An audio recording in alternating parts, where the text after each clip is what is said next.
Una no es dueña de elegir dónde nace. Las flores tampoco eligen su color. Una no es responsable de lo que acabamos siendo. Nadie se ocupó de nosotras.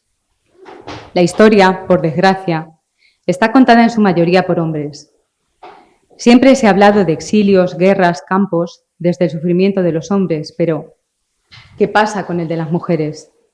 ¿Por qué existe esta tendencia al olvido de la memoria de nuestro país y sobre todo de la de las mujeres? Cientos de compañeras han desafiado lo establecido, han participado en las dos guerras jugando papeles cruciales y, sin embargo, nos han olvidado. La historia nos lo debe a mí y a tantas que conocimos en el dolor en primera persona. Ellos, al menos, no eran violados hasta la extenuación. Buenas noches a todas y a todos. Este es un fragmento del libro de la autora Fermina Cañaveras, que ha querido presentar en Manzanares en esta noche de este 8 de marzo, Día Internacional de las Mujeres, y que tiene por título El barracón de las mujeres.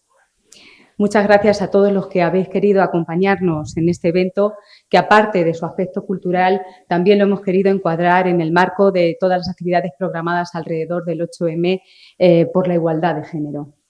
Ante todo, Fermí, permíteme que te llame Fermí, sí. Muchas gracias por haber querido venir a nuestra ciudad a presentar tu libro y a compartir tus reflexiones con nosotras. Y muchas gracias también a Toñi por haber sido la puerta por la que hemos podido acceder y llegar a ella. Fermina Cañaveras, nacida en Torrenueva, es diplomada en Relaciones Laborales, en Turismo y además es licenciada en Geografía e Historia. Desde hace años se dedica a la investigación, sobre todo sobre la represión de las mujeres en los conflictos bélicos del siglo XX, y en base a esas investigaciones, mezclando la realidad con toques de ficción, ha escrito esta novela que es en gran parte biográfica de todas las vivencias y penalidades que tuvieron que padecer las mujeres en los campos de concentración nazis en la Segunda Guerra Mundial, y en concreto me refiero a biográfica de la protagonista Isadora, que fue una mujer española que se exilió a Francia huyendo de la represión del régimen franquista y que fue entonces capturada y vivió más de 3 años en un campo de concentración nazi. Además de los padecimientos propios que nos podemos imaginar de cualquier guerra, como pueden ser la inseguridad, el miedo a morir, el hambre, la miseria, pues además las mujeres y las niñas que estaban recluidas y privadas por completo de derechos y libertades, pues se hacinaban en los barracones de los campos de concentración, en los que además de sufrir como el resto de personas, como los hombres, el hambre extrema, el frío o los trabajos forzados, pues también eran sometidas a violaciones, vejaciones y experimentos macabros con sus cuerpos y con los cuerpos de sus bebés también. Sin duda alguna, las mujeres salieron perdiendo una vez más que los hombres, por su condición en este sentido también como dobles víctimas, podríamos llamar, y que si reflexionamos puede ser algo que también esté ocurriendo a día de hoy en cualquiera de los conflictos armados que podemos encontrar en los distintos países del mundo. Continúa el libro con otro párrafo. El mundo debía saber lo que hacía con las mujeres y que somos parte de la historia, que hemos peleado y luchado como cualquier hombre, que a veces nos ha tocado sacrificar mucho más que a ellos y que hemos tenido que dejar que abusaran de nuestros cuerpos una y otra vez sin piedad para conseguir que nos dejasen vivir. Además, es innegable que el papel de las mujeres en la lucha activa en los conflictos, ya sea en el frente armado, en los cuidados médicos, en los servicios secretos y de información, en la resistencia, en la clandestinidad y también como transmisoras de valores y de principios también a las siguientes generaciones, pues es un papel innegable y que tradicionalmente creo que se ha reconocido poco públicamente. También nos sirve el libro para no olvidar los horrores a los que fueron sometidos miles, millones incluso de personas en aquellos campos de concentración nazi y en los que se pensaba exterminar no solo a judíos, sino que también a personas discapacitadas, a mayores, a gitanos, a gays, a lesbianas, en definitiva, a cualquiera que dejase de parecerles buenos a ellos, conforme a sus estándares. En concreto, este libro se basa en lo ocurrido en el campo de Ravensbrück, en el que mayoritariamente eran mujeres las concentradas allí y en el que se estima que llegaron a morir hasta o más de 50.000 mujeres. También creo que el libro nos puede invitar a reflexionar sobre el hecho de que hoy en día lo más parecido que podemos encontrar a esa forma de explotación y de esclavización sexual de las mujeres lo podemos encontrar en cualquier prostíbulo de carretera o en cualquier casa en la que se prostituyan mujeres, porque sabemos que el 99% de las personas prostituidas son mujeres y sabemos que también en ese mismo porcentaje son personas que lo están en contra de su voluntad. La mayoría proceden de terceros países, obligadas por situaciones económicas, muchas veces engañadas, privadas de su libertad, privadas de su documentación y explotadas hasta que ya no pueden exprimirles más jugo y las dejan ya enfermas de cuerpo y de mente. Por todas estas reflexiones y por más que iremos compartiendo con Fermina esta noche, creo que es necesario y recomendable leer esta novela porque creo que nos puede llevar a reflexionar y hacernos ver que la crispación, la polarización y el rechazo y la falta de tolerancia que tenemos pues nos puede llevar pues, a vivir en un mundo lleno de odio y que creo que debemos abogar pues, por más tolerancia y aceptación porque todo eso nos dejará vivir en paz, que es en definitiva la mejor forma de vivir. Y sin más, no me quiero extender, solo dar una pincelada y decir que el libro de Fermina Cañaveras está teniendo una gran repercusión en todos los medios, está siendo entrevistada hasta la extenuación, porque no hay más que mirar la cantidad de entrevistas, artículos, audios que hay de la gran repercusión que ha tenido en numerosos medios de tirada nacional y provincial y regional también. Y es un libro que ya va por su 6ª edición, se van a imprimir otros 5.000 ejemplares y también va a ser traducido a otros idiomas, empezando por el italiano. Así que sin más, os dejo aquí con la autora. Fermi, cuando quieras.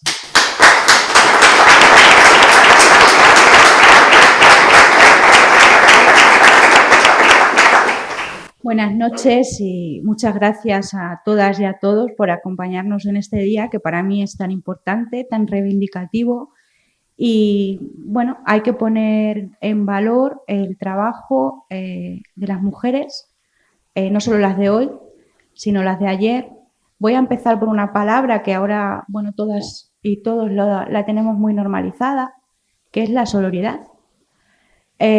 Ahora la tenemos, pues eso, la escuchamos por todos sitios. Y antes de empezar un poco y meterme en faena de cómo llegó a esta historia y cómo decido contar lo que pasa en este campo de concentración, pues creo que es importante resaltar que muchas mujeres que pasaron por Ravensbrück salvaron la vida gracias a otras mujeres y a lo que se generó allí, a ese ejercicio y a esa palabra que la tenemos tan normalizada, como he dicho antes. La única mujer que queda viva en este campo vive en Londres. Hace en nada cumplirá los 104 años, se llamaba Selma Van den Pier, y ella hablaba de que salvó su vida. Ella sí que era judía, en este campo hubo muy pocas mujeres judías, y ella hablaba de que gracias a cómo se gestionó este campo de mujeres entre las propias mujeres, que desconocidas se hicieron de sus madres, de sus hermanas, y gracias a eso y a esa red de familia que se creó en Ravensbrück, ella consiguió salvar la vida. Pues ya no solo hay que hablar de Selma, hay que hablar de muchas mujeres que decidieron pues, apostar por la familia, como ellos decían, la del campo, la que les había impuesto un soldado de las SS o una guardiana de este campo de concentración. Y gracias a ello, pues, bueno, pues se creó esa red y esa red de apoyo entre mujeres y decir, hay que seguir para adelante, hay que ganar esta guerra, aunque sea dentro de un campo de concentración. Y sobre todo, hay que mantenernos vivas para contarle al mundo lo que están haciendo aquí con las mujeres. Para entrar un poco en lo que es Ravensbrück, yo llego a esta historia de casualidad. Yo antes, como bien ha dicho, ya estudio relaciones laborales en Ciudad Real, me meto en muchos fregados, Toñi y Belén lo saben, y alguien que está por aquí también. Y a mí me viene las ganas de estudiar historia y sobre todo de empezar a interesarme por las mujeres ya un poco tardía. Yo empiezo a estudiar en la UNED y antes de acabar la carrera a mí me dicen que, bueno, yo tenía muy claro que quería hablar de mujeres, Yo sí que conocía este campo, pero no sabía hasta dónde llegó y hasta dónde llegaron aquí. Entonces tenía muy claro que quería hablar de las mujeres, pero me iba a quedar pues aquí en España. Y quería contar cómo se organizó el Partido Comunista en la clandestinidad cuando acaba la Guerra Civil Española y el valor y la importancia que tuvieron las mujeres. Entonces yo me centro en Madrid, sí que llego a ellas, me dice un profe de la UNED, me dice, aunque no hayas terminado, empieza porque tienes la historia viva, y llego hasta una de estas 3 mujeres, hasta Carmen, porque es de aquí, es de la tierra. Y una tarde en Lavapiés, que yo digo que esa tarde, pues mi vida cambió, para bien o para mal, yo me obsesioné con esto, me empiezan a hablar de que hubo mujeres españolas, y en concreto algunas madrileñas, que estuvieron en el campo de concentración de Ravensbrück. Una de ellas que había sido obligada, que llegó muy joven y que había sido obligada a ejercer la prostitución. Claro, cuando te cuentan algo así, dices, tengo que acabar la carrera, tengo que acabar el trabajo, pero ya te centras pues en eso, dices, pero qué locura. Sí que había testimonios, que creo que el único testimonio escrito hablando sobre la prostitución de una mujer española fue de Dolors Genés, que creo que si os metéis en el amical de Mauthausen lo podéis encontrar, y sí que es el único testimonio que habla de cómo la seleccionaban y cómo era la prostitución en ese campo. Ella decía que las desnudaban, las dejaban en cueros, les hacían dar vueltas, les abrían la boca, les miraban los dientes, las volvían a meter en cuarentena y pasada la cuarentena las desinfestaban y las volvían a sacar a desnudarlas en el frío, volvían a ese procedimiento y les pedían que si alguna quería ser voluntaria. Lógicamente todas se horrorizaban y decían que no, y las elegían las guardianas. Que también me llamó mucho la atención que las propias mujeres, que eran las encargadas del campo, eligieran a otras mujeres para ser esclavas sexuales. Ahí hablando hace un rato con un periodista que creo que nos conocíamos, no recuerdo tu nombre. Sí, Román. Sí que hablábamos pues, de ciertos discursos políticos que son muy peligrosos, y creo que muchas de las guardianas que estuvieron en el campo de concentración de Ravensbrück venían pues de que el partido nazi ganó las elecciones, venían desde muy pequeñas que estaban, pues eso, ellas pensaban que lo único que les contaban y la propaganda nazi hizo mucho daño, pues estaban muy acostumbradas a que el resto de mujeres o el resto de personas que no eran arias, pues no eran personas ni eran mujeres, eran animales. Entonces aquello me llamó mucho la atención, como gente muy joven, que eran las que controlaban el campo y las que gestionaban, en lo que vamos, tenían que estar compitiendo con los hombres que eran guardianes y eran mucho peores que los propios guardianes. Desde violar a mujeres por el hecho de ser lesbianas con barras de hierro, hasta arrancarles a las prostitutas la piel del pecho para hacer lámparas y regalárselas a sus altos mandos. Entonces, cuando yo empiezo a investigar eso, empiezo a plantearme también la posibilidad, aunque penséis que es una locura, de si estas mujeres también son víctimas de, pues lo que hemos dicho, de una propaganda nazi, de un adoctrinamiento desde muy pequeñas. Entonces, yo ahí lo dejo, cuando leáis el libro lo pensáis. Cuando empiezo a tirar de esto, me tiro 4 años investigando, llego a este campo, encuentro que falta mucha documentación, porque mucha gente me dice, ¿por qué no hiciste un ensayo? Lo primero, porque era muy difícil y creo que no se puede hacer un ensayo desde mi punto de vista y desde mi humilde opinión por toda la documentación que falta. Ravensbrück fue un campo de concentración que en principio se construye solo para mujeres, se construye creo que empiezan en el 34-35 y se abre en el 39. Y las primeras que llegan son mujeres que los nazis cogen de las calles de Berlín y les piden que vayan a ese campo para ejercer la prostitución. Ellas sí que eran prostitutas. Yo siempre digo que a los nazis les encantaba camuflar a la muerte con palabras bonitas, las engañaron y ellas se van, pensando que iban a cobrar y que iban a estar mejor que en la calle y que iban a estar recogidas, como ella bien decía, pues antes eran campos de concentración, ahora son plus de carretera, pues ellas pensaron lo mismo. Bueno, pues no estamos en la calle, estamos en el campo. Cuando llegan allí se dan cuenta pues que eso era un horror.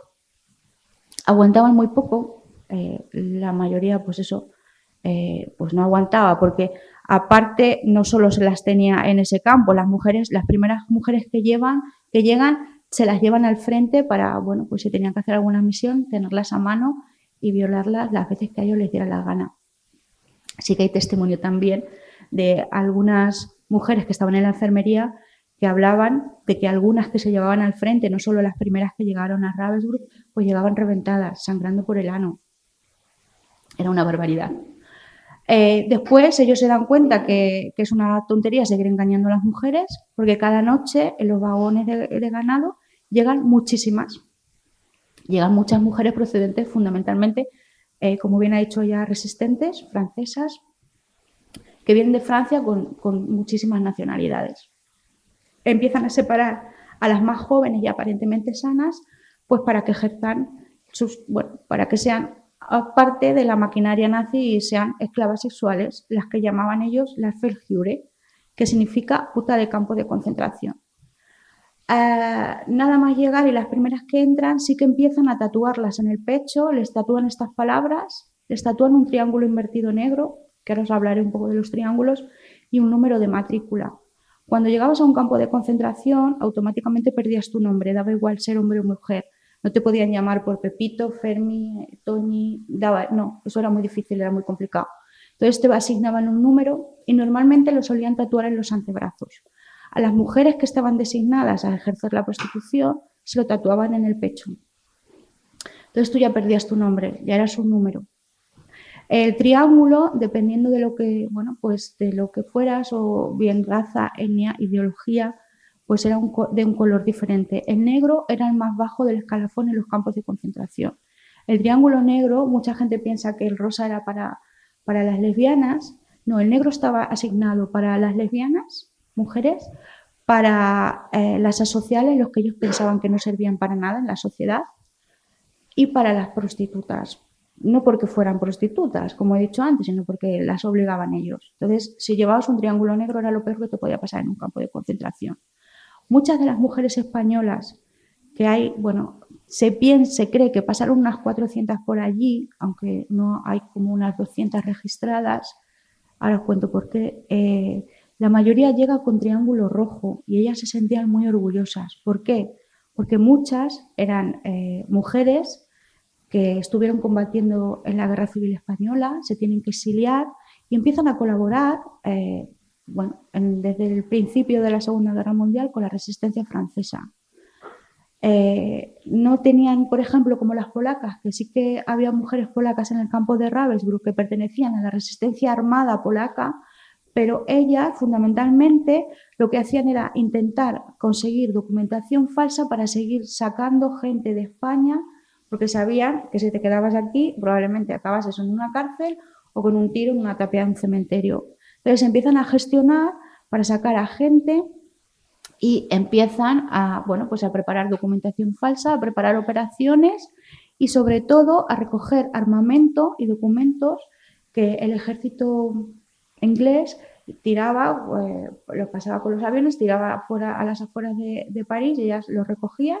Se cosían la mayoría de los documentos en las combinaciones y se paseaban por París en bicicleta con unos moños enormes y a lo mejor ahí llevaban mogollón de pistolas, para pasárselas a cualquiera. Entonces, la mayoría de las mujeres españolas que llegan a Ravensbrück, ellas se sienten, que son resistentes, que son combatientes porque consiguen el triángulo rojo, y eso es muy importante, que era presas políticas. Entonces ese era, si te tocaba el triángulo rojo era el que tenías que estar muy orgullosa. Luego el azul, que también lo sufrimos muchísimos españoles, la mayoría de la gente que pasó por el campo de Mauthausen le ponían el triángulo azul, que eran los apátridas. Cuando acaba la Guerra Civil Española, hay mucha gente que se exilia, hay mucha gente, hombres que también empiezan a colaborar en la resistencia y en otros movimientos armados, pues acaban en Mauthausen y, cuando les piden a los españoles los nazis, ¿qué hacemos con tanta gente que está en los campos de concentración y que se nos están llenando? Ellos les dicen que no son españoles. Por eso a muchos hombres y a muchas mujeres que acaban en otros campos, que a lo mejor no están detenidos por colaborar en la resistencia, directamente se les asigna el triángulo azul, que era el de los apátridas. Si tenías ese triángulo, tú, bueno, pues estabas borrado de este país, no sé, bueno, automáticamente ya no pertenecías a la Nueva España, como yo digo. Después estaba el verde, que era para los presos comunes. Algunas reclusas de Ravensbrück decían que si a un preso común les asignaban como capos y les daban una porra, que algunas veces eran peores que las propias guardianas y que los propios soldados de las SS. Hay que tener también claro que mucha gente me pregunta, ¿por qué hablas de hombres en este campo? Porque en 1941, cuando todo se descontrola, empiezan a llegar hombres a este campo de concentración y son las mujeres las que tienen que construir los barracones para meter a estos hombres. Después está el famoso triángulo amarillo, que todo el mundo lo conocemos porque se le asignaba a los judíos. Luego está el marrón, que creo que son los grandes olvidados, que es la comunidad gitana, que creo que habría que hablar más, y el sufrimiento y el papel tan importante que tiene en la Segunda Guerra Mundial. Está el morado, que son los testigos de Jehová, y creo que no me dejo ninguno. El rosa, que era para los homosexuales, que también hubo homosexuales en este campo y bueno, pues los utilizaban para experimentar como las mujeres. Y el negro, que era el peor, que es el que os he dicho antes. ¿Qué pasa en este campo? Pues como os he dicho, estaba pensado para eso. Yo creo que este campo se gestiona para empezar a mover mujeres, porque aquí no solo hubo prostíbulo en Ravensbrück, hubo prostíbulo en Mauthausen, hubo prostíbulo en Auschwitz, y si no había prostíbulo, había algunas reclusas que decían que te sacaban del pelo, te sacaban del barracón si les gustaba, y te violaban ahí directamente. O sea, estaba lo mismo. Pero sí tenía muy claro que la idea era empezar a mover mujeres y a la trata pura y dura. Ya no solo este campo se dedica a lo que es, pues eso, a utilizar a las mujeres como herramienta para ser violadas. También empiezan a pensar en la experimentación. Fundamentalmente utilizaban a mujeres y sobre todo a mujeres que se quedaban embarazadas. Ellas decían, lógicamente la mayoría que se quedaban embarazadas eran las que violaban y estaban en los burdeles, y ellas decían que quedarse embarazada era sentencia de muerte. ¿Por qué? Porque pasabas a otro pabellón que se llamaba el pabellón de experimentación, y a las que se quedaban embarazadas les llamaban las conejas. ¿Para qué? Para experimentar con los bebés y con ellas mismas. En un primer momento ellos piensan que lo que quieren es, bueno, pues tratar de esterilizar a todas las mujeres que llegaban a ese campo. Algunas presas españolas, como Neus Catalá, sí que hablaba de que cuando les hacen el reconocimiento médico, a todas lógicamente con el mismo instrumental y sin nada, ahí pasaba una, pasaba otra y ya está, no pasaba nada absolutamente. Sí que hablaban algunas de que les inyectaban un líquido en la vagina y algunas mujeres decían que no volvieron a tener la regla hasta 1956, pero lo consiguieron porque se quedaban muchas embarazadas. Pues aprovechan, si no consiguen esterilizarla, pues vamos a utilizarla para experimentar. Pues experimentos desde casi ninguna llegaba a término con el parto, pues abrirlas, hacerles una cesárea, dejarlas abiertas, dejarlos el feto colgando y contar los días que tardaban en morirse la madre y el hijo. Si alguna conseguía parir, pues la dejaban a que se muriese y experimentaban con el bebé. Les inyectaban gérmenes de sífilis, les hacían 20.000 barbaridades y cuando la criatura no podía, pues la tiraban en la nieve, echaban un cubo de agua fría y era alimento para los perros. Imaginaos las atrocidades y las barbaridades que se hacen ya no solo en este campo, en la mayoría. Nosotros conocemos Auschwitz como el gran campo y el que nos han enseñado y nos han contado en todas las pelis, pero bueno, pues pasaba en todos sitios y en este fue, pues ensañamiento bestial y brutal con las mujeres. Estamos hablando de que es el segundo campo más grande de Europa, el primero solo pensado para mujeres. Luego también, aparte de la experimentación, llega un momento, como os he dicho que antes, yo pensé que no podía hacer un ensayo porque ellos tienen clarísimo, y yo tengo también muy claro, que era borrado sistemático de la historia, sobre todo de las mujeres. Porque normalmente cuando se llega a un campo de concentración, te registran. Estaba claro, a ellos les encantaban las listas, como yo digo. A las mujeres que llegaban y no cumplían ciertos parámetros que ellos consideraban, bueno, que no tenían derecho a vivir, automáticamente no las registraban y pasaban a las cámaras de gas. ¿Qué pasa? Que ahí se pierden muchos nombres. También se pierden muchos nombres porque cuando se libera, empiezan a liberar a partir del 27 de abril, pero la fecha oficial es el 30 del 45, el 30 de abril, y sí que les da tiempo a borrar y a quemar muchas fichas de muchas mujeres que pasaron por allí. Ellos sabían lo que estaban haciendo. Sabían que había que borrarlo como fuera y que era, como os he dicho antes, el borrado sistemático de mujeres. Cuando desmantelan Auschwitz, pues unas semanas o unos meses antes, creo que, de la liberación, ellos empiezan a desmantelar y a desmontar cámaras de gas, se las llevan desde Polonia a Berlín, se las llevan a Ravensbrück para seguir aniquilando mujeres. Ya no utilizaban los hornos crematorios a finales de la guerra para quemarlas. Utilizaban los hornos crematorios en Ravensbrück a finales para quemar documentación y fichas de estas mujeres porque no se podía saber. Y a ellas sí que las asesinaban, las gaseaban y las cargaban en los mismos trenes que llegaron en su momento vivas, las cargaban muertas, las sacaban fuera del campo y las enterraban en fosas comunes. Pues imaginaos la cantidad de nombres y de mujeres y de historias de mujeres con familias, muchas con maridos, con hijos, que se quedaron por ahí perdidos y no saben qué pasó, que se perdieron. Lo que os comentaba es eso, el borrado sistemático de las mujeres. Como bien ella decía, cuando nos referimos a lo que es la prostitución, yo creo que es muy importante, también creo que este libro tiene moraleja. ¿Por qué? Porque si yo considero a todas las mujeres que ya, no solo las que pasaron por Ravensbrück, sino a las que pasaron por cualquier campo de concentración y fueron obligadas a ser esclavas sexuales como víctimas de violencia de género, ¿por qué no voy a considerar las que están aquí en Los Ángeles de Charlie o los que nos encontramos en la carretera igualmente? Porque yo me acuerdo cuando empezó el conflicto con Rusia y Ucrania, que yo leía en la prensa, imagino que todo es igual, que mucha gente se acercaba a la frontera de Polonia y cogía gente muy joven, a crías muy jóvenes, con 15 y 16 años, ¿dónde acababan? Pues en cualquier burdel de carretera. Entonces, creo que es muy importante abordar el tema de la prostitución, abordar el tema del abolicionismo en el día tan importante que estamos hoy.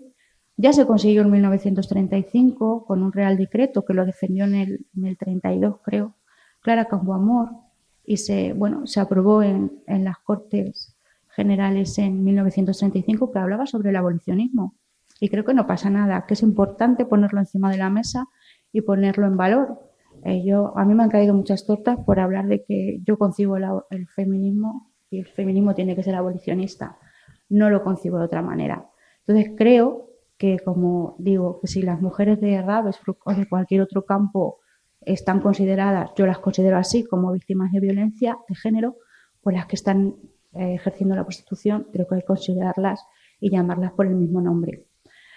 Después de esto, yo sigo investigando sobre este campo y sobre todo también me llama mucho lo que es el tema de la prostitución obligada. Creo que es importante, como os he dicho, ponerlo en valor y encima de la mesa porque tuve la suerte de hablar con algunas mujeres que me contaban que nadie es puta porque le apetece o porque le gusta. Eso es imposible. Que muchas a lo mejor eran mujeres como yo, que se han separado, que cobran muy poco, que están limpiando escaleras, que sus hijos viven de Cáritas, ¿no?, del trabajo tan excepcional que hacen sobre todo los centros de la mujer o las asistentes sociales, que creo que son las que están ahí en la batalla, en las trincheras, y que no les llegaba y que con lo que ganaban pues se tenían que maquillar las estrías de las tetas e irse a hacer felaciones a la casa de campo por 30 euros. Entonces yo creo que eso es muy importante, que nadie es puta porque quiere, sino porque, las circunstancias de la vida o las necesidades o por los hijos o porque acaban en cualquier burdel de carretera, y creo que es muy importante. Creo que es un tema muy actual, que aunque pasó en la Segunda Guerra Mundial, por desgracia sigue pasando, creo que hay que ponerlo en valor en el día que es y tener claro y que hay que pelear por eso. No solo por el reconocimiento de las mujeres, que creo que gracias a lo que estas mujeres pelearon y lo que consiguieron, nosotras somos lo que somos, pero creo que hay una generación que por esta manía que tenemos a olvidar en este país, pues hay una generación que se perdió, que no se recuperó la memoria y que ahora son muchas nietas de la gente que pasó por los campos o de la gente que ahí está enterrada en cunetas, que tienen ganas de recordar y que tienen ganas bueno, pues de poner nombres y de poner en valor el trabajo de tantos hombres y mujeres que pelearon por lo que creían justo y por lo que yo creo que es justo también. Entonces creo que es muy importante, bueno, pues reivindicarlas en un día como hoy. Y si me queréis hacer alguna pregunta, ya si bebo agua, que me voy a morir. ¿Alguien? ¿Nos animan?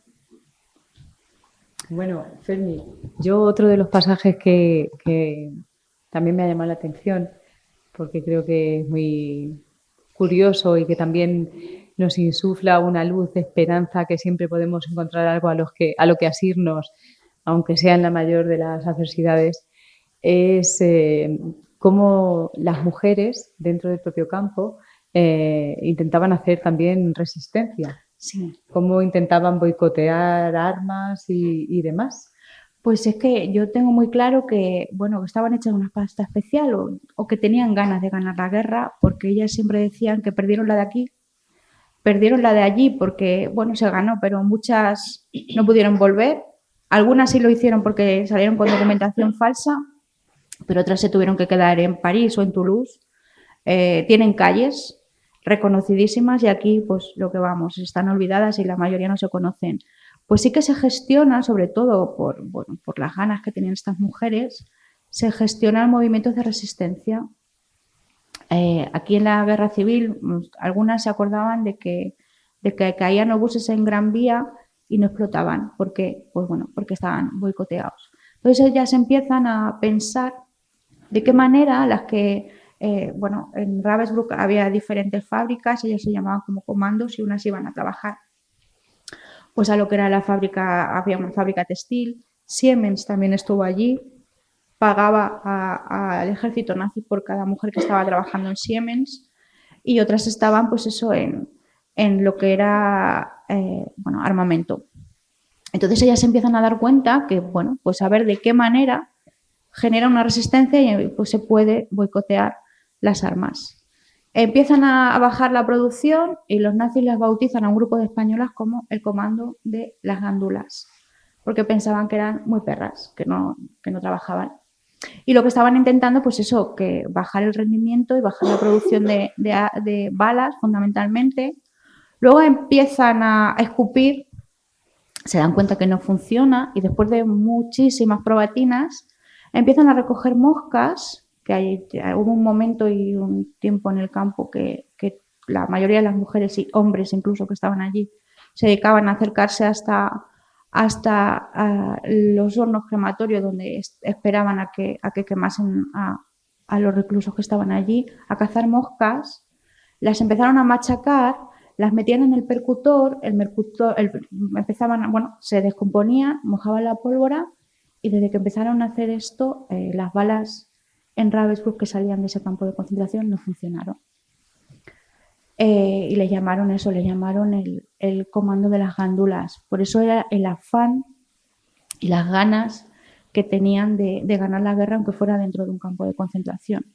Luego también había otros tipos de resistencia, que sí que se habla mucho dentro de los burdeles, que se llamaba la lucha, que lo que intentaban, decían que era sacar la máxima información cuando llegaba tenían que hacer algún servicio, entre comillas, si llegaba algún soldado, pues eso, le intentaban sacar información para que aunque ellas no consideraban que era relevante, pues bueno, a lo mejor conseguían fastidiar alguna operación o algo así. Entonces también hubo resistencia dentro de los burdeles. Y luego también sí que me pareció alucinante cómo estaban organizados y cómo estaban organizadas ellas, que todo esto que conseguían o veían si funcionaban las balas o no, se pasaba por los pabellones de la mierda, que llamaban ellos, o los barracones de la mierda. Eran las letrinas. A las letrinas nunca se iba a acercar ni una guardiana, ni un soldado, porque, bueno, era donde se cagaba y ahí no se podían acercar. Entonces, muchas mujeres que sí que estaban, bueno, pues de sirvientas en las casas de los altos mandos nazis cerca de este campo, sí que tenían acceso al campo de concentración, tenían acceso a los pabellones de la mierda y ahí se pasaba la información. Había gente fuera que estaban infiltradas, fundamentalmente del Partido Comunista, y bueno, pues eran, por así decirlo, como ahora los conocemos, los del mantenimiento. Estas mujeres que estaban sirviendo ya se encargaban de que se rompiese algo para que esta gente viniera y todo lo que les habían dicho, o las gandulas, o lo que se enterasen que se filtraba por ahí, pues ahí había como de 3 personas o 4 que se lo iban pasando de los pabellones a las sirvientas, de las sirvientas a la gente que venía a arreglar algo o al de mantenimiento, para que lo entendamos, de turno. Entonces sí que se conseguía sacar información fuera del campo, que fue muy relevante y fue muy importante para ganar la guerra. Y otra de las frases que a mí también me ha hecho reflexionar mucho es, y que yo creo que también puede estar muy de actualidad, como has dicho, en las polémicas y en la polarización de a día de hoy, es: las cámaras de gas son consecuencia de muchas cosas previas. Sí. A ver, yo creo que Ravensbrück o cualquier campo de concentración es el final de un proceso. Es el final de un proceso, que el proceso siempre creo que todos los conflictos se generan pues por la deshumanización, por el odio, por esos discursos que comentaba antes, que muchas veces son muy peligrosos y nos cuentan lo que queremos oír. Entonces, todas esas cosas se va formando un caldo de cultivo que es muy peligroso y terminan en lo que terminó, pues lo que terminó la Segunda Guerra Mundial, y los campos de concentración fue la consecuencia de un proceso, de todos esos procesos. Por eso yo también le digo a la gente joven que no se queden con lo primero que les cuenten, ni aunque se lo cuente yo, ni aunque se lo cuente ella, ni aunque se lo cuente alguien que creen que tiene mucha confianza. Que sean curiosos, que pregunten, que lean, que estudien, aunque sea, no sé, creo que es muy importante generar curiosidad y generar a la gente joven ganas de saber. Que se lo tenemos que contar en 20 minutos, que me acuerdo que en unas charlas con Baltasar Garzón siempre decía: la gente joven tiene una capacidad de 20 minutos, no tienen más. Pues intentar hacérselo atractivo. ¿Para qué? Pues para que esto, pues que se conozca y que no llegue a consecuencias tan bestiales como las que sucedieron y como por desgracia están sucediendo. Que bueno, que somos así de cazurros, no aprendemos. Y la historia pues tiende a repetirse y es dolorosa y peligrosa. Sí, por favor. Hoy precisamente, que tú lo has citado, que es el día de la Mujer, y hay manifestaciones en prácticamente toda España, y algunas fundamentales como la de Madrid por tercer año, aparece el movimiento feminista dividido en dos bandos que parecen irreconciliables por el momento. Uno de los principales problemas es precisamente qué hacer con la prostitución, ¿no? Sí. Tú mantienes la posición del abolicionismo, pero me gustaría que profundizaras más por qué defiendes el abolicionismo y qué opinas de países, por ejemplo, que defienden todo lo contrario, países muy civilizados y muy democráticos en el norte de Europa, como puede ser Bélgica o Bruselas, Holanda, la misma Alemania, donde las prostitutas se exhiben en escaparates que se ven en películas, y el que haya dejado por ahí lo puede ver perfectamente. ¿Por qué se mantiene en países tan civilizados ese modelo de prostitución absolutamente liberal?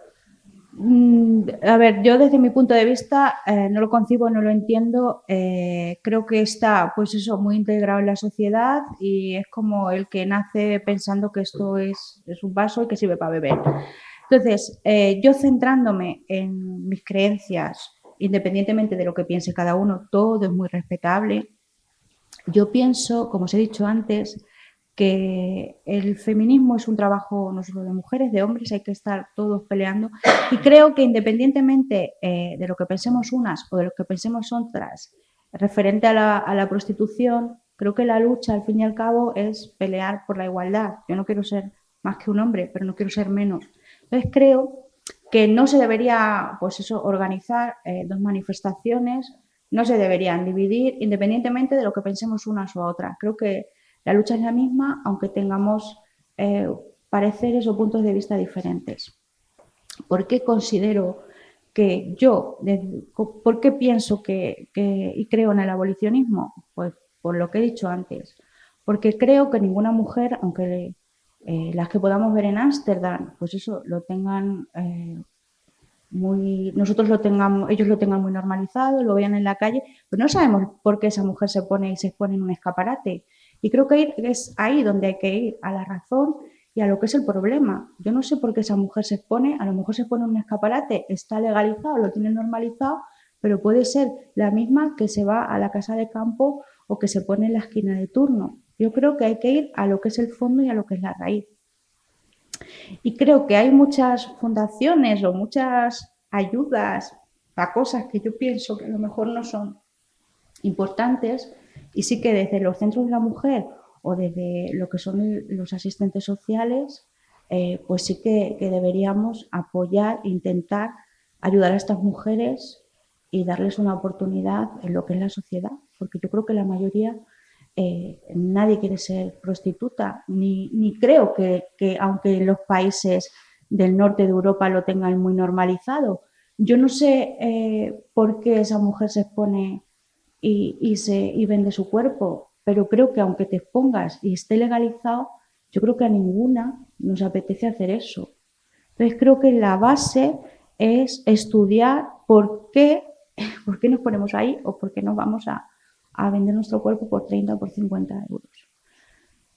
Yo no me meto ni menosprecio a las que entienden el feminismo desde que la prostitución no se tiene que abolir, pero yo lo concibo así y yo hablo desde cómo yo lo entiendo, desde algunos testimonios de algunas mujeres españolas. Yo no me he metido en follones más grandes, que todas me hablan de que hasta la joven estudiante que se cree, soy una señora de compañía, estoy estudiando la carrera y para comprarme este bolso que vale 2.000 euros, bueno, pues acompaño a dos señores y a dos grandes ejecutivos y lo hago porque quiero, porque yo me quiero comprar un bolso, pero no, esa no es la raíz. Hay que estudiar por qué y por qué te genera esa necesidad. Entonces, yo creo que es ahí donde es fondo, no en si está bien o está normalizado en los países del norte de Europa. Creo que las mujeres que se exponen, pues tampoco le tiene que ser muy agradable que, como el que yo voy a cualquier tienda y veo un jersey y tú veas a esa mujer en un escaparate. Creo que hay que interiorizar y empezar a trabajar de lo que es la base y lo que es la raíz. Yo lo pienso así. Tampoco te digo que tengo la razón absoluta, pero yo lo concibo, lo entiendo y creo que bueno, cualquier forma de tener sexo intercambiando dinero, yo creo que es una denigración. Y yo lo entiendo así. Yo ahí también puedo añadir que he vivido varios años en Holanda y que tengo contacto frecuente con esa sociedad, que no es algo que esté normalizado en la sociedad, que también ha cambiado el perfil de las mujeres prostitutas y que ahora también son de terceros países, que ya no son mujeres holandesas y que no es algo que está normalizado, sino que están en barrios que son más bien guetos, apartados. Quiero decir que es algo también que tiene un estigma y que trata de esconderse, que también es usado muchas veces pues en plan incluso jocoso, pues por turistas o por despedidas de soltero, en fin, en este tipo de patrones. O sea, no es algo que la sociedad holandesa lo tenga como muy normalizado y aceptado. De hecho, en muchísimas ciudades no encuentras nada en ese sentido. Es más, como te digo, en barrios muy determinados de un par de grandes ciudades. En el resto de ciudades no lo encuentras.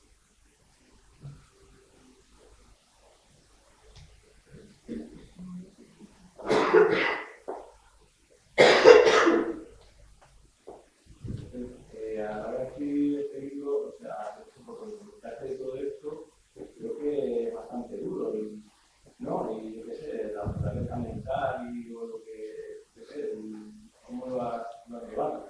Pues un poco mal, la verdad.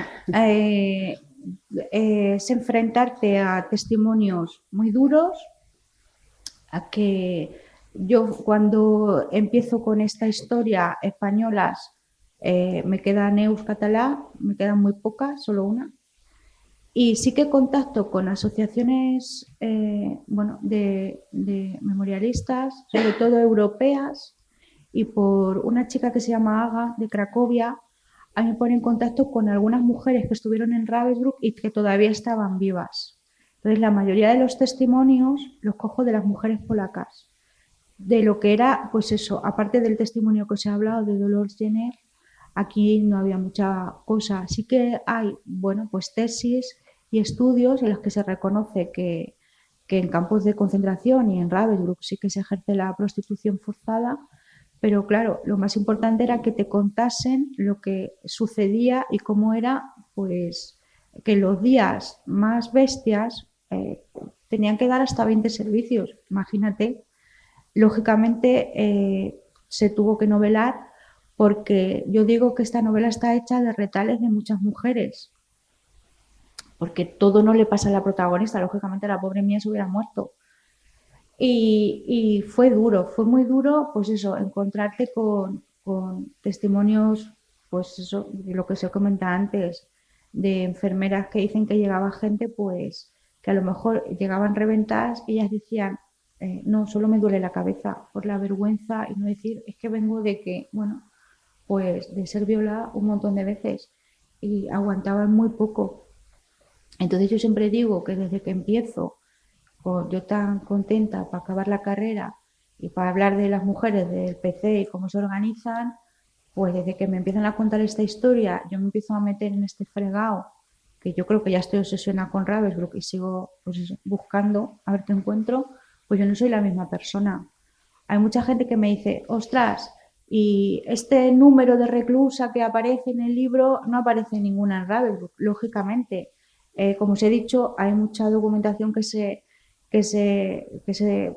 perdió y que se destruyó. Entonces, yo tuve que mirar matrícula por matrícula para, si estoy hablando de borrado de mujeres, no utilizar la matrícula de alguien que estaba registrado porque ya estaba borrando a ella. Entonces, pues eso es un trabajo doloroso.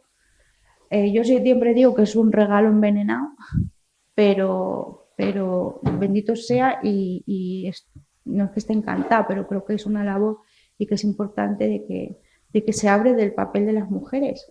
Ya no solo la Segunda Guerra Mundial, ahora estoy metida, que hemos estado hablando, con la siguiente novela, que también va de mujeres, y bueno, no aparece en sí esta tierra, pero también es algo doloroso que dices, ostras, yo no sabía que en mi pueblo, cuando acaba la Guerra Civil Española, hay mujeres anarquistas en Torrenueva, 2.500 habitantes en 1940.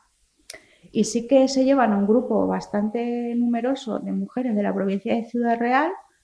Estamos hablando de que en la Segunda Guerra Mundial las cargaban en vagones y se las llevaban a Berlín o a donde tocase, a Alemania, y aquí las cargaban en vagones, les hacían el consejo de guerra en Ciudad Real, las cargaban en vagones, pasaban algunos días por ventas y luego se las llevaban hasta Barcelona. La idea era desterrarlas y llevarlas lo más lejos posible para que ellas no volvieran y hacer limpia de mujeres. O sea, estoy hablando de los alemanes y aquí los patrones se están repitiendo. Entonces, cada vez que te pones a investigar sobre algo así, es duro y doloroso porque dices, ostras, es que estas mujeres, estoy hablando de polacas, estoy hablando de alemanas, estoy hablando de mujeres que ya no están, pero a estas que estamos con esta investigación, yo tengo a la nieta de una de las mujeres que estuvo en esta cárcel de Tarragona, en Oblatas, y está viva. Y esta mujer, muchas de ellas de esta zona, consiguen conmutar penas en 1944, porque todas se van de aquí con pena de muerte, consiguen conmutar penas, pero con la condición de que no puedan volver a pueblos como Manzanares, Torrenueva, Santa Cruz, Valdepeñas. Entonces, imagínate todo lo que se pierde. Ellas ya no pudieron volver aquí, incluso ellas hablaban de que tuvieron que vender las casas o muchas por miedo se quedaban en el pueblo de al lado para ver cómo les vendían las casas. Muchos hijos se quedaron aquí, otros murieron de hambre porque además algunas se llevan hijos y otras se los dejan aquí muy chiquinines y tienen que salir ellos como puedan. se olvidan de las madres. O sea, que son procesos, ya no solo el de la investigación, como te he dicho antes, que fue durísimo, pero hay historias tremendamente duras que dices, ostras, es que no puede ser la misma persona con todo lo que está, todo lo que pasó, y el miedo y las ganas, las pocas ganas que tienen de contar, pues eso, porque se hizo muy bien, se instauró ese miedo, y decir, no se puede contar por si pasa algo. Entonces, pues no soy ni la misma ni desde que acabé, ni desde que decidí meterme en este embolado, ni lo de la investigación sobre los campos de concentración fue una bestialidad, fue una hostia de realidad terrible, perdonad las palabras, pero yo siempre digo que no soy la misma persona, porque es que te quedas loca. Dices, ¿hasta dónde se puede deshumanizar a un ser humano? ¿Dónde se pierde? Porque es que yo creo que perdieron, pues eso, tanto por un lado como por otro, perdieron la condición de ser humano, unos por ser víctimas y otros por ser verdugos. Y dices, ¿hasta dónde podemos llegar? ¿Hasta qué límites? Pero luego ya te metes en lo que os he contado de Oblatas, o te metes, que creo que son también las grandes olvidadas, en lo que fue el genocidio armenio, y dices, ¿pero hasta dónde llegaron? Porque es que las crucificaban a las mujeres, a los hombres a lo mejor les pegaban un tiro, pero a las mujeres las terminaban crucificando. Entonces dices, ostras, y cuando te metes en cosas así, pues te toca y no, yo no soy la misma que hace, pues eso, unos años. Para bien o para mal, no lo sé. Pero el viaje es intenso y duro y bestia.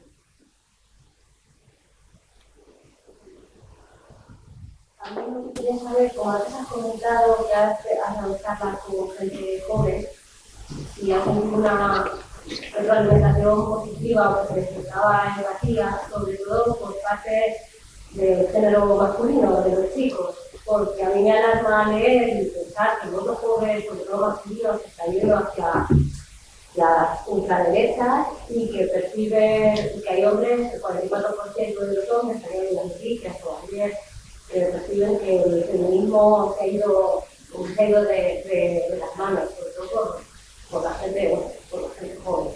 A ver, yo hace poco estuve en el Instituto de Santa Cruz y hay que intentar engancharlos de, bueno, que a ellos les parezca atractivo. Yo por donde intenté, pues me centré más en, ¿sabéis lo que es una puta de campo? ¿Por qué?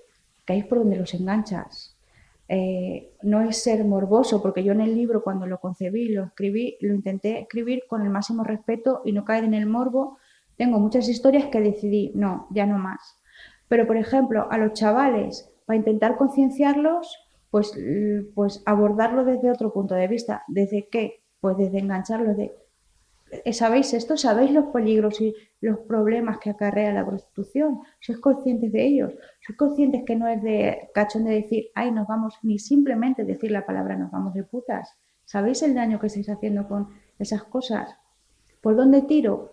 Pues por hablar de lo que era la propaganda nazi, el problema. Les pongo el ejemplo que también hace un rato lo hablábamos con Román, de, ¿os acordáis, chicos, cuando apareció aquel año en el metro de Madrid, cuánto vale un MENA, cuánto vale mantener a vuestra abuela? Pues está calcado de lo que era en 1935-36 o creo en el 39, que había carteles que ponían cuánto cuesta mantener a una familia judía, cuánto cuesta mantener a una familia perfecta y aria. Pues entonces con esos ejemplos intentar engancharlos. Yo en la experiencia que tengo se quedan flipados, se quedan locos porque les habla pues desde que si ellos ven normales que utilizan a la mujer desde el punto de vista de la experimentación, inyectarle semen de chimpancé que se hacía en Ravensbrück para ver si se quedaban embarazadas, porque genéticamente pues eran muy parecidos, o comentarles pues eso, cosas así, o que les metían ratones en las vaginas y que las violaban primero con la pistola y luego con su miembro. Es intentar engancharlos, porque sabemos cómo está la juventud hoy en día, ser un poco pícara y engancharlos por ahí. ¿Qué pasa? Que se quedan locos. Entonces, desde ahí es lo que yo os he dicho antes y que les digo, no os quedéis con lo que yo os cuente, mirar, buscar, preguntar, pero no os quedéis con la primera cosa, ni con lo que cuente yo, ni con lo que escuchéis por las redes, ni que lo que veáis por la tele o lo que os cuenten los amigos. Intentad ser curiosos y no os quedéis Pero bueno, la experiencia que he tenido con los chavales eran de primero y segundo de bachillerato. Los he enganchado por ahí. No lo sé, creo que es muy peligroso.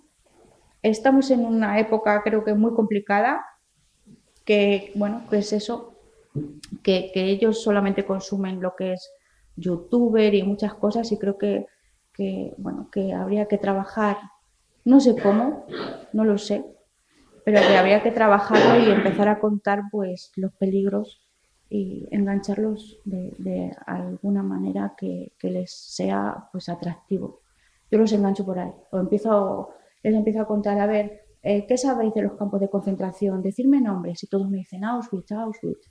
Entonces, pues claro, les pones el nombre en la pizarra, les cuentan que si saben, bueno, que se habían oído hablar de las putas de campo, que qué es eso. Entonces, se quedan locos cuando, bueno, ellos no conciben que alguien pueda coger a una mujer y hacerle esto que te he contado.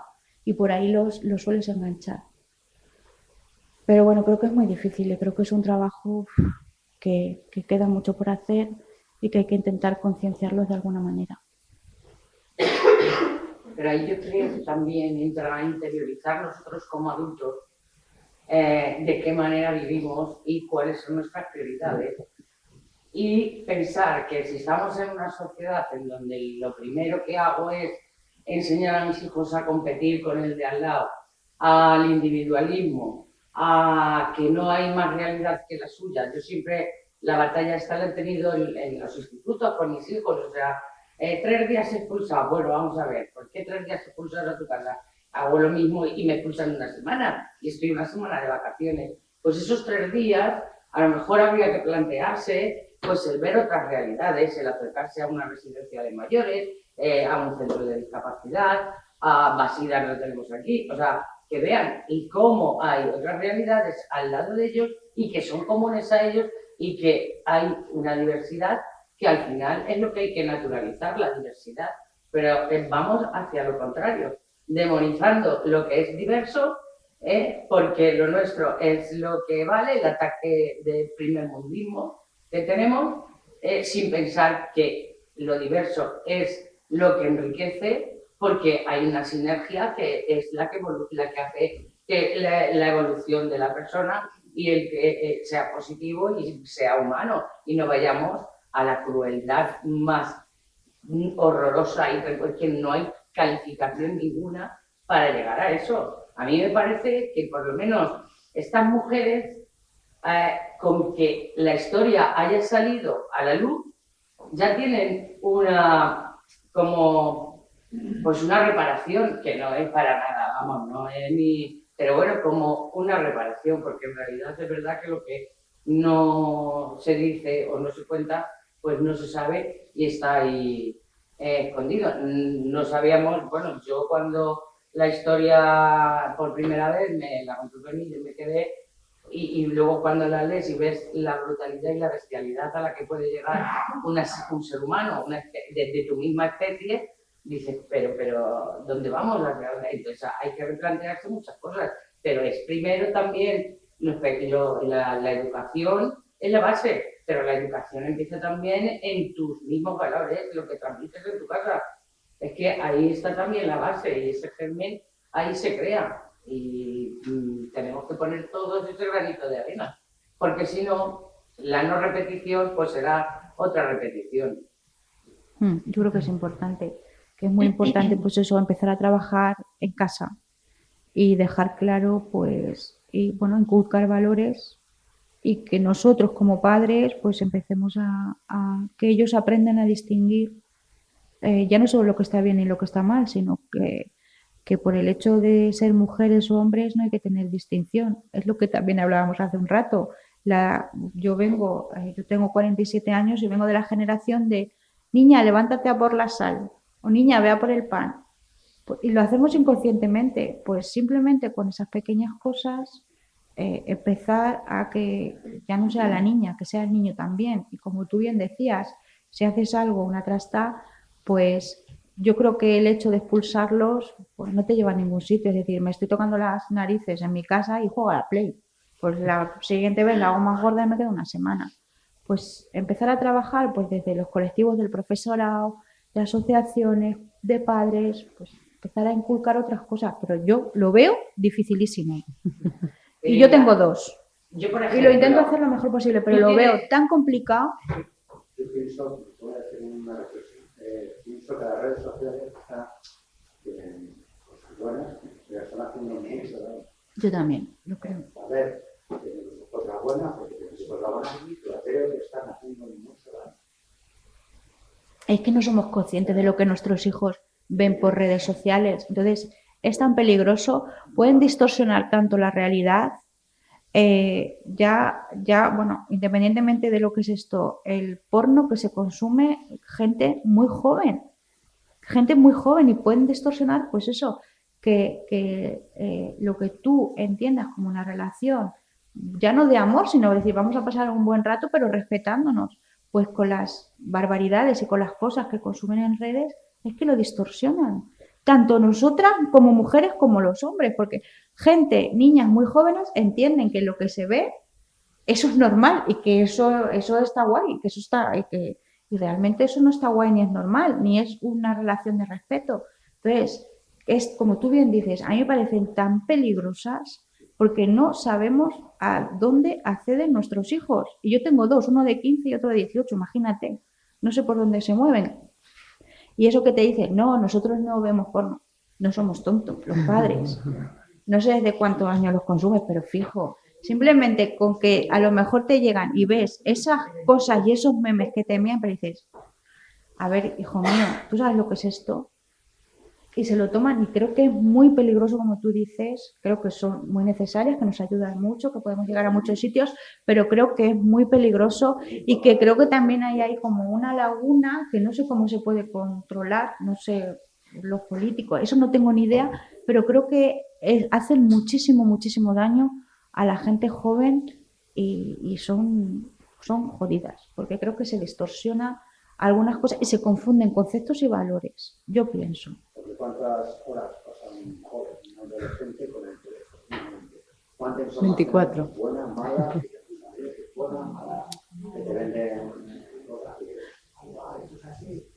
Y yo claro que dice, no estamos así. Entonces, ya, eso es peligroso, pero yo también, por ejemplo, en esta sociedad y en esto que va tan rápido, yo, por ejemplo, soy la primera que cuando eran críos, bebés, decías, toma niño el móvil y ve a Caillou o ve a lo que sea. Entonces ya nosotros, inconscientemente, lo estamos generando que él empiece a consumir y que, yo qué sé, lo que yo era, como muchos de nosotros que nos hemos criado en la calle jugando a pillar, a lo que sea, que yo llegaba a mi casa y parecía la prima del banquilla de la mierda que llevaba por la noche, nosotros ya a nuestros hijos tan pequeños ya le estamos diciendo, ay, toma, niño, ya déjame tranquilo y déjame en paz. Entonces también estamos perdiendo valores que yo creo que son fundamentales y que a mí me inculcaron, pues eso, relacionarme con gente más mayor, más pequeña, jugar, yo qué sé, que viene el niño que viene de por ahí, todos nos hacemos amigos y ahora no, ahora es la soledad, la inmediatez y en parte yo creo que también me siento responsable de haberlo generado, que no sabíamos a lo mejor el problema o todas las consecuencias que implica darle una pantalla para que tu hijo desde pequeño consuma el YouTube a ver dibujitos. Entonces creo que es peligroso, no sé, y que no sé cómo se podría trabajar, pero creo que habría que trabajarlo. Bajo tu opinión, ¿crees que sería hoy en día, según hemos avanzado, totalmente inviable que volviera a pasar lo de entonces, lo de la Segunda Guerra Mundial, que pudieran los hombres someter a las mujeres? Como estamos hablando de... Pero si es que lo están haciendo. Me refiero a esos niveles, de tener un campo de concentración con... Pero es que yo creo que en cualquier conflicto, ahora que estamos hablando, yo ahora, y mira que le hicieron putadas a los judíos, pero ahora yo considero que estamos hablando pues de otro genocidio y que ellos están haciendo lo mismo con el pueblo palestino y estamos mirando para otro lado, estoy segura que dentro de un tiempo sabremos lo que se está haciendo y a las mujeres que se están violando y a las mujeres que están sometiendo. Entonces ahora, bueno, pues lo que está pasando, no llegamos a la noticia pero pasará un tiempo y habrá mujeres que lo contarán. Entonces yo creo que sí, que sigue Bueno, pasando. yo he dado por hecho que en Oriente Medio, en Palestina, etcétera, seguramente, pero lo que había en Europa. Sí, sí, sí, claro, es lo que te comentaba cuando... Sí, no, pero no me refiero que se le engaña la guerra o no, sino que estén las mujeres así. Sí, es lo que estábamos comentando. Cuando empieza la guerra de Ucrania, podéis mirar y podéis mirar por internet que sí que salieron noticias que había mucha gente, porque fundamentalmente salían por la frontera de Polonia, y que había mucha gente, muchos hombres que se ofrecían para sacar a gente muy joven, a niñas y a mujeres, fundamentalmente porque los hombres se tenían que quedar peleando, y las utilizaban para eso, para empezar bueno, pues a moverlas al resto de Europa y meterlas en prostíbulos. Y por desgracia es eso, es la trata de mujeres pura y dura en el siglo XXI. Y pues tenemos un problema muy grande. ¿Cuánto diríamos que hemos avanzado? Pues nada, en lo que es la prostitución, nada. Pero sí, ¿cuántas mujeres? A ver, yo no sé. Pero que eso, bueno, es horroroso. Claro que es horroroso. Lo que comentas, igual lo has investigado. En la guerra de los Balcanes había uno de los grupos armados, que lo que hacía era secuestraba a mujeres, las tenía en una especie de campos de concentración, les controlaba el ciclo y las violaba en la época fértil. Para preñarlas. Eso es de que tuviese un hijo de un violador de otro bando, o sea, y esto hablo de hace 25 años. Por eso quería llegar al fondo de nuestros días, o sea, que estamos aquí todos muy bien, todo lo que tú quieras, pero hemos avanzado muy poco. En el problema de la prostitución y de las mujeres, yo entiendo que no se ha avanzado nada. Que por eso es lo que digo, que sí que hay que ponerlo encima de la mesa y pegar un toque y decir, aquí qué está pasando. Y sí que yo había oído el tema de los Balcanes, que era por el hecho de estigmatizarlas y decir, te hemos preñado de un violador y para que tú sigas y vivas con eso. O sea, es ya no solo pasar por ese trance de la violación, sino decir, te vas a fastidiar y vas a vivir siempre con eso. Y en África, básicamente, a la violación como arma de guerra, exactamente. O sea, que es que parece que nos extrañamos de que estamos hablando de hace 80, 90 años. Claro, pero es que pasa. Así. Pero claro, estamos en Europa y los nuevos campos de concentración ahora mismo son los prostíbulos. Hay tráfico de personas, trata de mujeres y encima amenazan en el país de origen a la familia de la persona que está ejerciendo la... Además, sí que se repiten ciertos patrones porque, por ejemplo, cuando a las mujeres que llegaban a los campos de concentración y eran obligadas a prostituirse, no les cortaban el pelo. Si te cortaban el pelo, pues bueno, tú ya no eras tan atractiva. Pues hoy en día, luego si queréis le paso a Toñi el enlace o lo podéis buscar vosotros.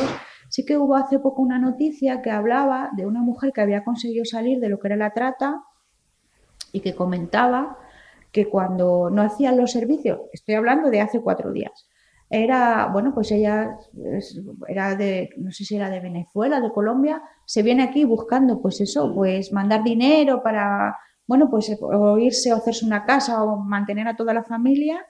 La coge una red de trata y contaba que si no hacía X servicios o a lo mejor engordaba o no le cuadraba o esa noche se daba mal, el proxeneta de turno le rapaba la cabeza, le hacía dormir en el suelo y o le pegaba una paliza y al día siguiente se tenía que maquillar los moratones, ponerse una peluca y intentar hacerlo así. O sea, que es lo mismo. Por desgracia no hemos avanzado y se está repitiendo lo mismo. Lo que pasa es que por el miedo, porque es muy difícil salir de la trata, ¿dónde van esas mujeres? ¿Cómo se reinsertan? Entonces creo que es el gran silencio y es, pues eso, no contarlo. Y creo que es un problema muy gordo, que hay que abordarlo y que es serio. Bueno, yo por cerrar un poco ya, Fermi, no sé, de tu experiencia después de hablar con algunas de las mujeres supervivientes, no sé si nos puedes pues también dejar un mensaje positivo de resiliencia, de cómo estas personas, después de haber vivido en el infierno, han podido llevar una vida relativamente normal o no. A ver, relativamente normal, yo creo que después de pasar por una experiencia así es muy difícil. Lo que sí me llamó la atención es que ninguna habla desde el odio. Ellas solo lo que quieren es que se reconozca su historia, que ellas se sentían como, bueno, las olvidadas de los olvidados, como liberadas de segundas, porque salir de un campo de concentración, no poder volver a tu país, porque, bueno, aquí el fascismo se nos muere en la cama. Y luego no poder contarlo y no poder contar la vergüenza de que yo he tenido que hacer esto o me han violado, fue duro, fue muy duro. Entonces no hablan desde el odio, simplemente quieren que se reconozca lo que pasó y lo que les pasó y sus historias. Pensar que este campo de concentración, yo creo que es el gran olvidado porque es hecho, porque creo que ha sido demasiado duro, lo libera el ejército soviético y pasa a la historia como un símbolo comunista por el hecho de que muchas mujeres deciden no contar lo que pasó allí. Y hasta 1978 no se desclasifica la poca documentación que queda de este campo. O sea, imaginaos, yo no soy una especialista en Segunda Guerra Mundial, yo me metí en esta locura, en esta vorágine, por la necesidad de saber qué había pasado con esas mujeres, pero hay gente, historiadores e investigadores que están especializados en lo que es la Segunda Guerra Mundial. Hasta el 78 no pueden acceder a la documentación de ese campo. Ahora sí que está en lo que es el memorial, en el propio campo de concentración, que es un museo y es un memorial, y está allí el archivo, pero ha estado hasta hace 4 días sin poder acceder a lo que eran las fichas, a lo poco que quedaba y a todo lo que pasó allí. Bueno, pues muchas gracias a todos y muchas gracias, Fermi, Gracias a vosotros. porque nos has dado mucha luz sobre este tema. Muchas gracias.